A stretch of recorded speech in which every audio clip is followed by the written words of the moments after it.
बिस्मिल्लाहिर्रहमानिर्रहीम। अस्सलाम वालेकुम। उम्मीद करती हूँ आप सब खैर व आफियत से होंगे। आज मैं आपके साथ बात करूंगी दिल से हर तरह का डर खत्म करने के बारे में।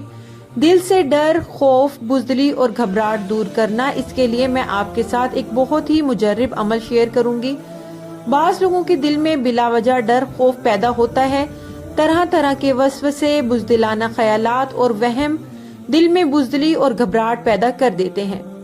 ऐसा आदमी हर तरह से लायक और काबिल होने के बावजूद किसी काम का नहीं रहता।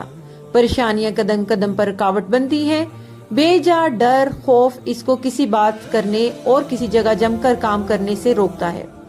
बाज मर्तबा जनाकारी, अयाशी और गुनाहों के सबब भी आदमी बुज़दिल बन जाता है।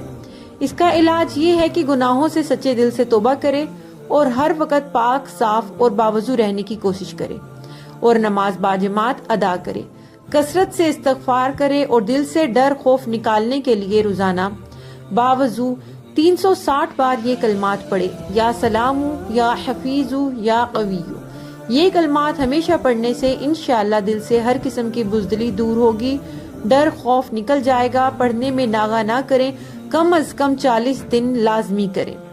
लेकिन याद रहे, इन नामों के पढ़ने से पहले 11 दफा दरूद इब्राहिमी या फिर कोई भी दरूद शरीफ लाजमी पढ़ लें। वीडियो पसंद आए तो प्लीज मेरे चैनल उम्मे अहमद को सब्सक्राइब कर दें, बेल नोटिफिकेशन को ऑल पे कर दें ताकि आने वाली हर न्यू वीडियो नोटिफिकेशन की सूरत में आज तक पहुंच सके। जज़ाकुमुल्लाहु खैरन कसीरा। आखिर में जाते जाते मेरी आप सब से रिक्वेस्ट कि प्लीज एक दफा दरूद इब्राहिमी भी लाजमी पढ़ लीजिए। खुदा हाफिज।